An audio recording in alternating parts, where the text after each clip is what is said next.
Hello students, welcome back to my YouTube channel English Guru RS Gaur. Today I am going to teach you a poem of 10th class. The name of the poem is The Ball Poem and the poet of this poem is John Berryman.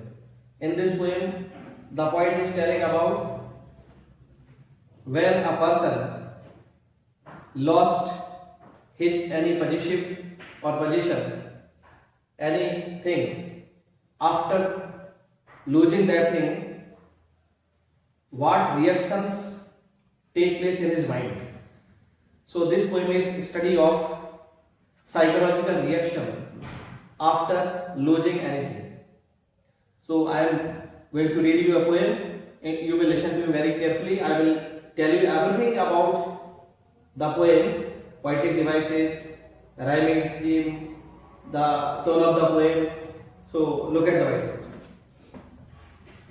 देखिए, what is the boy now who has lost his ball. वो लड़का अब क्या करेगा जिसकी ball खो गई. Who has lost his ball, एक लड़का है उसकी बॉल खो जाती है, इसलिए पॉइंट उसी क्वेश्चन से स्टार्ट कर रहा है इस पोएम को. What is the boy now who has lost his ball, what is he to do, मतलब वो क्या करेगा. आई सॉ इट गो, मैंने इस बॉल को जाते हुए देखा.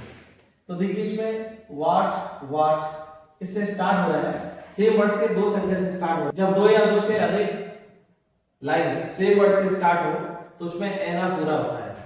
एनाफोरा देखिए, ये मैरीली और मैरीली, ये दो लाइंस ये वाली और दो लाइंस ये वाली आपकी सेम वर्ड से स्टार्ट हो रही है, तो इसका मतलब इस स्टेज में क्या है, एनाफोरा है. ठीक है. और जो फर्स्ट लाइन है इसमें देखिए, what is the boy now who has lost his ball. देखिए इसमें ओ आ रहा है, इसमें भी ओ आ रहा है, इसमें भी ओ आ रहा है. मतलब जब कोई वॉवेल दो या दो से अधिक बार सेम लाइन में यूज हो जाए, वॉवेल यूज हो जाए, तो उसको बोलते हैं एसोनेंस. तो इसमें एसोनेंस भी है. दो पोएटिक डिवाइस हमको पता लगेगी, एसोनेंस. ठीक है. और इसमें कॉन्सोनेंस भी है. कॉन्सोनेंस कैसे पता लगता है, जब कॉन्सोनेंट रिपीट हो जाए.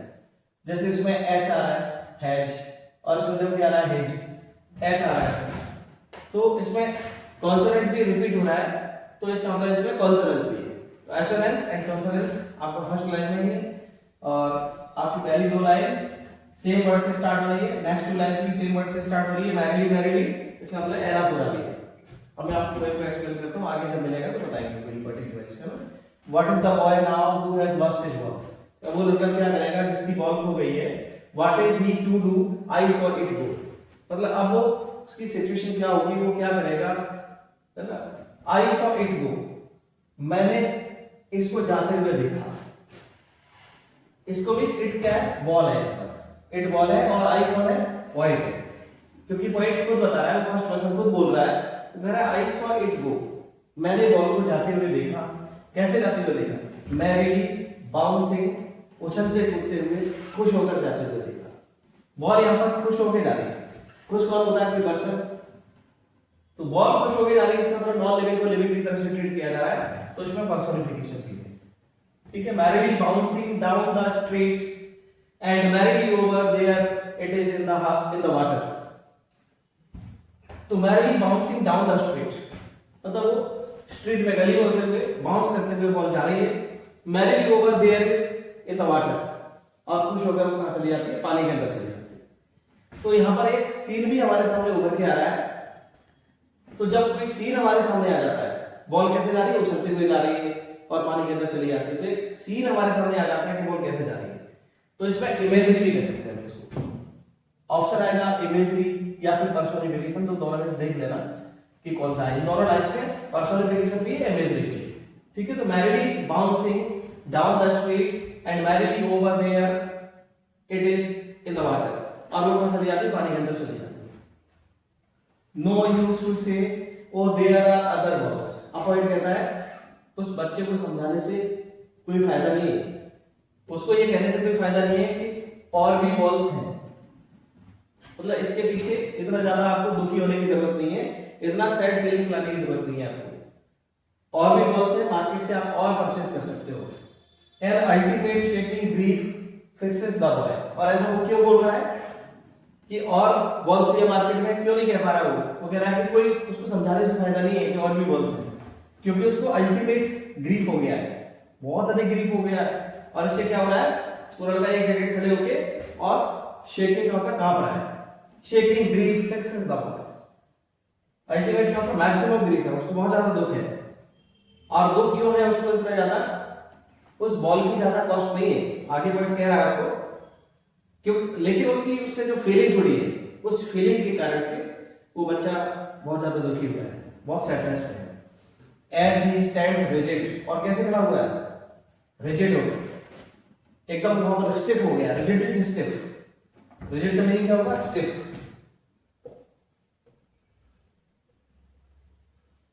वो बहुत कठोर सा हो गया, एक जगह खड़ा हुआ है, ट्रैम्पलिंग, लेकिन शरीर कांप रहा है उसका। स्टेयरिंग डाउन, घूर के ऐसे देख रहा है उस पानी के अंदर, जहां बॉल चलेगी उसी जगह देख रहा है, वहां से हिल नहीं रहा है, मूव नहीं कर रहा है। All is young days into the harbour there, और ऐसा लग रहा है उसको कि मेरा बचपन ही उसके अंदर चला गया। All is young days into the harbour, उस हार्बर के अंदर उसका क्या चला गया, सारे यंग डेज चले गए। यंग डेज का मतलब बचपन का जो पीरियड है वो पूरा उसके अंदर चला गया। ऐसा वो इसलिए बोल रहा है बचपन का पीरियड उसके अंदर चला गया है क्योंकि उस बॉल से उसका अटैचमेंट है, पूरा बचपन उस बॉल से जुड़ा हुआ है। And he is realising the first loss, क्योंकि पहली बार उसका लाइफ में लॉस हो रहा है, इसलिए वो ऐसा फील कर रहा है कि उसके सारा यंग डेज है, सारा बचपन है उसके अंदर चला गया है, बहुत ज्यादा दुखी है वो। हार्बर का मतलब क्या होता है, सी पोर्ट होता है। Harbour, harbour means sea port. Harbour there his ball went, और वहीं हार्बर पे उस पानी के अंदर उसकी बॉल चली गई है, वहां पर उसके साथ में उसका बचपन भी चला गया है, ऐसा उसको फील हो रहा है। I would not intrude on him, point कह रहा है मैं उसके बीच में अब इंट्रूड नहीं करूंगा। इंट्रूड का मतलब इंटरफियर नहीं करूंगा। अभी ऐसी सिचुएशन में पॉइंट उससे इंटरफियर नहीं करना चाहता है। I would not intrude on him a dive another ball, मैंने उसको समझाऊंगा कि एक डाइव में दूसरी बॉल आ जाएगी। डाइव का मतलब क्या होता है कि जो डाइव शब्द है, डाइव का मतलब होता है यूएस करेंसी 10 सेंट्स होता है, किसके इक्वल होता है 10 सेंट्स, तो इसका मीनिंग है 10 सेंट्स। 10 सेंट्स यूएस करेंसी है। अ डाइव अनदर बॉल मतलब ये एक स्मॉल करेंसी है, इसकी बहुत ज्यादा वैल्यू नहीं होती, जैसे हमारे यहाँ 5-10 पैसे चलते थे पहले, उसी प्रकार से यूएस करेंसी है। अ डाइव अनदर बॉल मतलब थोड़े से पैसे में दूसरी बॉल आ जाएगी, ये उसको समझाने से कोई फायदा नहीं है, क्योंकि उसको अल्टीमेट ग्रीफ हुआ है और ऐसा लग रहा है उसको उसका बचपन उस हार्बर के अंदर चला गया बॉल के साथ। इज वर्थलेस नाउ, उसको ये समझाना अब बेकार है, वर्थलेस है, अब समझाने से कोई फायदा नहीं है। Now he senses first responsibility, अब लाइफ की वो पहली जिम्मेदारी को सेंस कर रहा है, वो पहली जिम्मेदारी को समझ रहा है, फर्स्ट रिस्पांसिबिलिटी को समझ रहा है, क्योंकि अभी तक उसका कुछ भी लॉस नहीं हुआ है, अभी तक वो केयर फ्री था, लेकिन उसकी लाइफ में एक सिचुएशन अब ऐसी आ गई है जिसमें वो समझ रहा है कि मेरा लॉस हो गया है, और लॉस उसका बहुत बड़ी प्रॉपर्टी का नहीं हो गया है, एक बॉल चली गई है लेकिन उसके साथ उसकी फीलिंग्स भी चली गई, इस कारण से वो फीलिंग वापस नहीं आ सकती, इसलिए वो दुखी हो रहा है। In a world of possessions, people will take balls.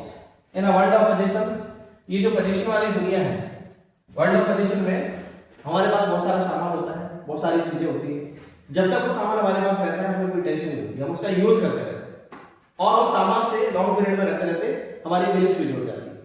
अब उस सामान का लॉस हो जाए तो हमारी फीलिंग्स को भी हर्ट होता है। इस जो पोजीशन जो यहाँ पर है, पोजीशन का मतलब मटेरियलिस्टिक थिंग्स, जैसे बहुत सारा सामान, प्रॉपर्टी वगैरह, हाउस, दुकान वगैरह जो सामान हम खरीदते हैं, कार वगैरह, व्हीकल्स, गैजेट्स और चीजें खरीदते हैं, वो सब से हमारी क्या फीलिंग्स जुड़ जाती है। अगर वो डैमेज हो जाए, उसको कोई नुकसान हो जाए तो हमें दुख पहुंचता है। और यहाँ पर पोजीशन का मतलब क्या, हमारे रिलेशन से भी हो सकता है, जरूरी नहीं है कि हमारा हाउस, मोबाइल, प्रॉपर्टी, गैजेट्स वगैरह सारी चीजें हो। पोजीशन का मतलब हमारे रिलेशंस, अगर हमारे रिलेशंस को भी हर्ट पहुंचता है, उसका लॉस हो जाता है, तो तब भी हमें दुख होता है, और उस फीलिंग से बाहर निकलने में हमको बहुत टाइम लगता है। तो वैसे ही उसकी जो फीलिंग्स है उस बॉल से बच्चे की जुड़ गई है।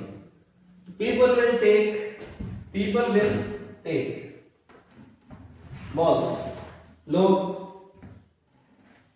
उस दुख से बाहर निकल आते हैं, दूसरी बॉल खरीद लेंगे और खरीदते रहते हैं, उस दुख से बाहर निकल आते हैं। Balls will be lost always, और बॉल्स खो जाती है। मतलब जिनको इस चीज का रियलाइजेशन हो जाता है वो समझ जाते हैं कि चीजें खोती रहती है, दूसरी परचेज कर लाएंगे। लिटिल बॉय, मतलब ऐसा हम उसको समझाएं कि बच्चा ऐसी चीजें खोती रहती है, सबकी खोती है, आपकी बॉल नहीं खोई है, और लोग दूसरी बॉल खरीद लाते हैं तो आप भी खरीद लाओ। ऐसा अगर हम उसको समझाएं, and no one buys a ball back, बच्चा बॉल तो दूसरी खरीद सकता है, वाइट उसको पैसे दे देगा वो खरीद लाएगा, लेकिन वो फीलिंग्स कहां से लाएगा? उस बॉल से जो अटैच्ड फीलिंग है वो वापस नहीं आ सकती। बॉल दूसरी आ सकती है, लेकिन उसकी जो फीलिंग्स उसके साथ जुड़ी हुई है, वो फीलिंग्स, उसका बचपन उस बॉल से जुड़ा था, उसकी फीलिंग्स वो समुद्र के अंदर चलेंगे, वो वापस नहीं आ सकती। And no one buys a ball back, उस बॉल को जो खो गई है उसको वापस कोई नहीं खरीद सकता, उस फीलिंग्स को वापस नहीं ला सकता। मनी इज एक्सटर्नल, पैसा एक्सटर्नल होता है, लेकिन जो फीलिंग्स है वो क्या होती है? इंटरनल होती है। फीलिंग्स वापस नहीं ला सकती, एक बार लॉस हो जाता तो गई। तो मनी इज एक्सटर्नल, हम मार्केट में जाते हैं, सामान खरीद लाते हैं और घर पे आके खुश होते हैं कि आज हम ये मोबाइल लेके आ गए, आज हम अपने लिए स्कूटर ले आए, हम कार ले आए, प्रसाद बांटते हैं। पैसे का कोई उसके साथ कोई फीलिंग नहीं, क्योंकि पैसा हम रोज खर्च करते हैं, वो हमारे हैबिट में आ जाता है, उससे हमारी फीलिंग्स नहीं जुड़ती, हम और कमा लेते हैं। लेकिन जो सामान ले आते हैं उसको प्रॉब्लम हो जाए, उससे हमारी फीलिंग अटैच हो जाती है। ही इज लर्निंग, तो बच्चा फर्स्ट टाइम इसको सीख रहा है, पहली बार उसका लॉस हुआ है तो वो अभी सीख रहा है। Where behind his desperate eyes, और बच्चा क्या है? होपलेस है, और वो डेस्परेट आइज का मतलब निराश होकर अभी वो सीख रहा है इससे। द एपिस्टेमोलॉजी ऑफ लॉस, क्या सीख रहा है? Nature of loss, he is understanding the nature of loss, वो समझ रहा है कि लॉस होता है तो उससे कैसे बाहर निकला जाता है, इस चीज को वो एहसास कर रहा है, सीख रहा है। हाउ टू स्टैंड अप, उससे बाहर कैसे निकला जाता है, हाउ टू स्टैंड अप, उससे कैसे बाहर निकलते हैं, ये वो सीख रहा है। Knowing what everyone must one day know, वो भी सीख जाएगा जिस प्रकार से हर कोई एक दिन सीख जाता है, वैसे वो भी सीख जाएगा। Knowing what everyone must one day know, वो भी सीख जाएगा कैसे हर कोई सीख जाता है। एपिस्टेमोलॉजी का मतलब क्या होता है? Nature of loss, nature of loss, epistemology of loss, ठीक है। How to stand up, understanding the nature of loss, knowing what everyone must one day know and most know many days, बहुत सारे लोग ऐसे रहते हैं जिनको बहुत दिन लग जाते हैं उस सिचुएशन से बाहर निकलने में, दुख से बाहर निकलने में बहुत दिन लगते हैं। हाउ टू स्टैंड अप, कुछ ऐसे रहते हैं जो इस चीज को सीख लेते हैं कि लॉस होता रहता है, कुछ लोग जल्दी निकल आते हैं उस लॉस से बाहर। जैसे यदि हमारे यहाँ कोई पर किसी के घर में अनहोनी हो जाए, डेथ हो जाए, किसी की दुनिया से छोड़ के चला जाए, तो फिर कुछ लोग ऐसे रहते हैं सुबह से शाम तक कुछ भी नहीं ग्रहण करते, कोई भोजन वगैरह कुछ नहीं करते, दूसरे दिन भी दुखी रहते, कई दिनों तक दुखी रहते। तो फर्स्ट टाइम उनकी लाइफ में यदि ऐसा ग्रीफ आता है, उनका जो अटैचमेंट अगर उस पर्सन से ज्यादा है तो बहुत समय लगता है उस दुख से बाहर निकलने में। कुछ ऐसे रहते हैं जो ये समझ लेते हैं कि इस दुनिया में ये चीज घटना होती रहती है, सबको इस दुनिया से जाना है, ये सबके साथ होता है, तो वो उस दुख से जल्दी से बाहर निकल आते हैं। नाउ आपको बताता हूं इसमें एलिट्रेशन भी है इस पोएम में। तो देखिए, boys a ball back, buys a ball back, इसमें देखो एलिट्रेशन है, बाइज अ बॉल बैक। इसमें बी जो लेटर है इसकी साउंड 3 टाइम्स रिपीट हो रही है, तो जब किसी लेटर की साउंड 2 या 2 से अधिक बार रिपीट होती है तो एलिट्रेशन होता है। इसमें कौन सा पर्सोनिफिकेशन हो गया? एसोनेंस हो गया।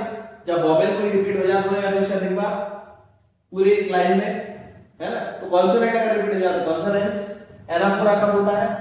जब 2 या 2 से अधिक वर्ड्स से कोई लाइंस, 2 या 2 से अधिक लाइंस स्टार्ट हो जाए तो एनाफोरा होता है। जैसे वाट एनाफोरा है, मैरीली एनाफोरा है, ठीक है। एलिट्रेशन मैंने आपको बता ही दिया। Boys a ball back, B sound इसमें रिपीट हो रहा है 3 टाइम्स। और इमेजरी क्या है? इसमें सीन उभर के आ रहा है, बॉल है वो खुश होकर जंप करते हुए समुद्र के अंदर जा रही है, हार्बर के अंदर गली में स्ट्रीट में होते हुए, ठीक है। तो एक सीन आ रहा है, इमेजिनेशन आ रही है हमारे सामने, एक सीन उभर के आ रहा है, इसलिए इसमें इमेजरी है। और बॉल खुश होकर जा रही है खुश तो कोई पर्सन होता है, लिविंग बीइंग होता है, लेकिन बॉल खुश हो रही है मींस नॉन लिविंग तो लिविंग की तरह ट्रीट हो रहा है, तो इसमें पर्सनिफिकेशन भी है। इसकी टोन इस पोएम में सैड टोन यूज हुई है। सैड का मतलब दुख एक्सप्रेस कर रहा है बच्चा, इसलिए इसमें सैड टोन है। कोई इसमें हैप्पी वाली बात नहीं हो रही है, खुशी की कोई बात नहीं हो रही है। जो बच्चा है उसकी जो फीलिंग्स है वो फीलिंग्स को समुद्र के अंदर चली गई, इसलिए इसमें सैड टोन है, बच्चा और अल्टीमेट ग्रीफ में।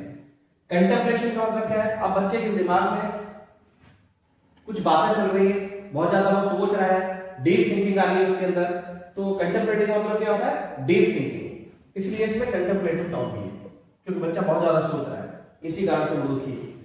और इंट्रोस्पेक्टिव, इंट्रोस्पेक्टिव का मतलब क्या है? अंतर्दर्शन करना।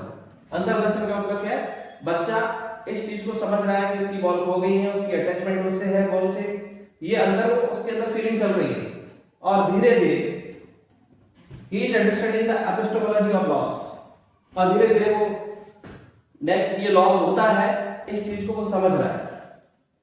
तो इसलिए इस पर इंट्रोस्पेक्टिव टोन भी है, क्योंकि जो बच्चा है उसके अंदर कुछ रिएक्शंस हो रहे हैं, इसलिए इंट्रोस्पेक्टिव भी है। नाउ मैंने आपको पूरी पोएम एक्सप्लेन कर दी है। इस पोएम में कुछ ऐसे क्वेश्चन भी पूछे जा सकते हैं जो आपके मेंटल लेवल को चेक करने के लिए होंगे, वैल्यू बेस्ड क्वेश्चंस होंगे। जैसे एक बच्चा है, उसकी बॉल हो रही है, इसमें बॉल से उसकी फीलिंग्स जुड़ी हुई है। आज किसी बच्चे, हर बच्चे के पास आजकल मोबाइल होता है, हर किसी बच्चे का मोबाइल खो जाए, लॉस्ट हो जाए, तो उसके अंदर क्या साइकोलॉजिकल रिएक्शन होगा, इस तरह का क्वेश्चन आ सकता है।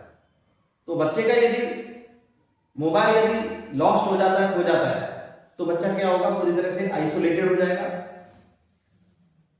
उसके माइंड में सैड फीलिंग्स आएंगी, वो सोशली डिस्कनेक्ट हो जाएगा, और जो भी उसकी लर्निंग हो रही है, जो भी वो उससे सीखता था, लर्न करता था, उसका जो टाइम स्पेंड होता था, वो एंटरटेनमेंट करता था, वो सारी चीजें उसकी फिनिश हो जाएगी, एंड हो जाएगी, और उसको अल्टीमेट ग्रीफ उसको भी होगा। जिस प्रकार से बॉल होने से उस बच्चे को अल्टीमेट ग्रीफ हो रहा है, हो सकता है उसके माइंड में ऐसे साइकोलॉजिकल रिएक्शंस आए कि मेरी जो लाइफ में मैंने जो अचीवमेंट प्राप्त की थी, मेरी जो फीलिंग्स थी, वो सारी मेरी भी चली गई।